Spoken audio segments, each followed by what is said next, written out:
1962, the height of the Cold War. In October, the Cuban Missile Crisis had shaken the Pentagon's command and control center. In the middle of the confrontation, military officials wanted real-time updates, but the computers transmitted information with an alarmingly lengthy time lag. The Pentagon was shaken. They needed something better.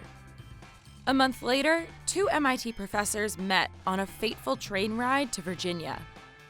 They imagined what would be the solution, the first step towards what we now call cloud computing. The man behind the plan. Joseph Licklider wasn't a computer scientist. He was actually a psychology professor at MIT. In the 1950s, he was interested in using computers to map the brain, but the analog computers at the university couldn't handle it. Licklider saw digital computers as the answer.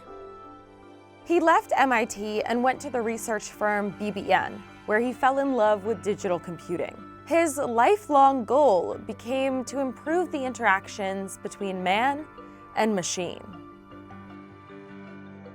His most popular work, Man-Computer Symbiosis, published in 1960, envisioned a future in which men and machine were combined.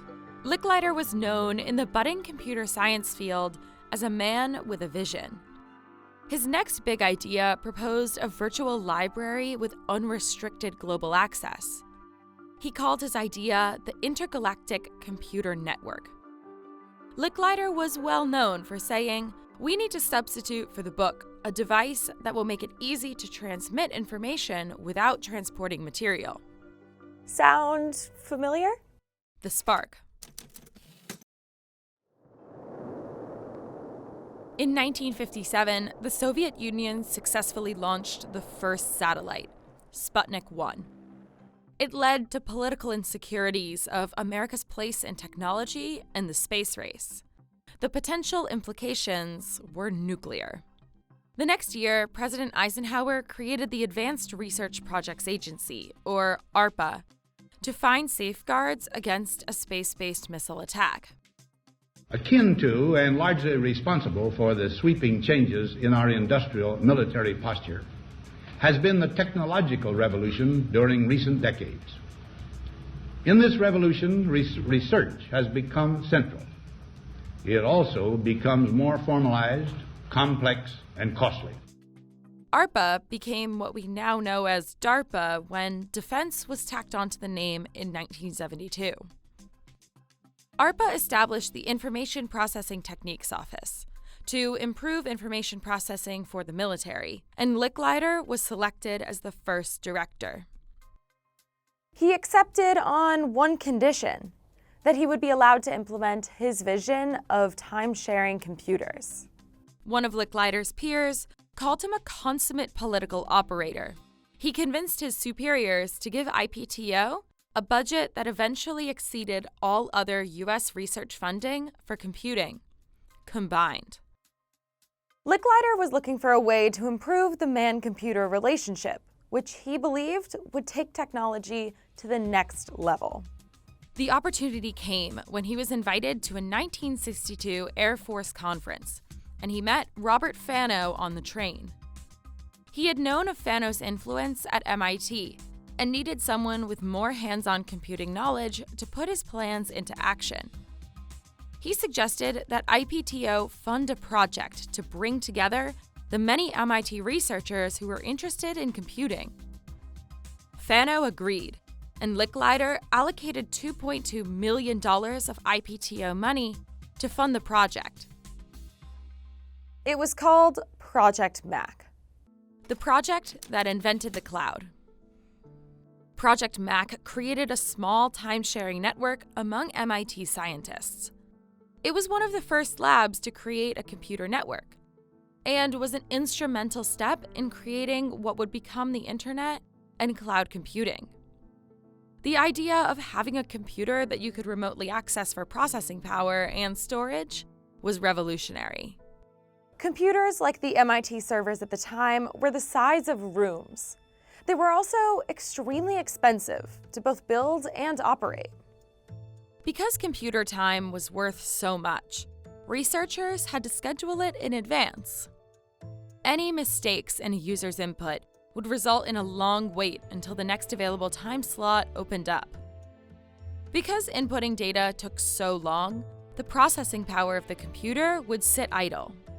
Licklider saw this not as a computer issue, but as an issue in communication between the user and the computer. He thought that time sharing would use computer resources more efficiently by allowing multiple programs to run simultaneously. Time sharing was a primitive version of cloud computing.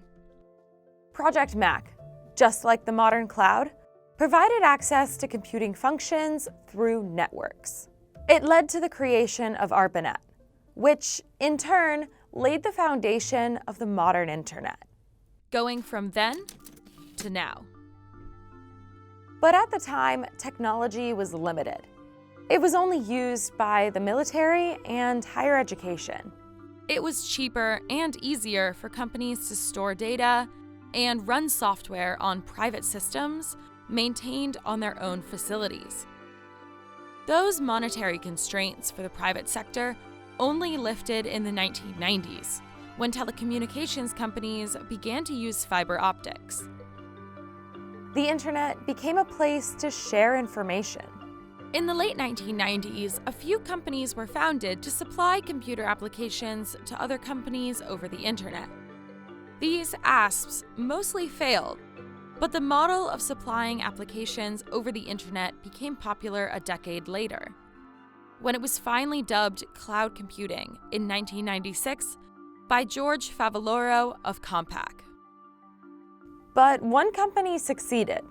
Salesforce introduced cloud services in 1999. Amazon Web Services debuted in 2002, bringing cloud services for companies even closer to the mainstream. The cloud became more well-known and used privately after 2006, when Google Docs was launched. But cloud computing is involved in more than just sharing a group presentation. It actually supports many of our social media platforms, like Facebook, Twitter, and Instagram. They are all ways to access information stored remotely through the internet. But cloud computing networks aren't all supported by the Pentagon or MIT anymore. They make money by charging usage fees, or having subscriptions, or by putting ads in their services. They're a far cry from the small network of computers at MIT, trying to put the US a step ahead in the space race. Cloud computing has become everything that Licklider wanted it to be, and probably more than he ever dreamed it could have. The book has been traded for the smartphone, and astronauts are accessing information from space. Licklider wasn't too far off with the Intergalactic Computer Network. Did you know that cloud computing came from the Cold War?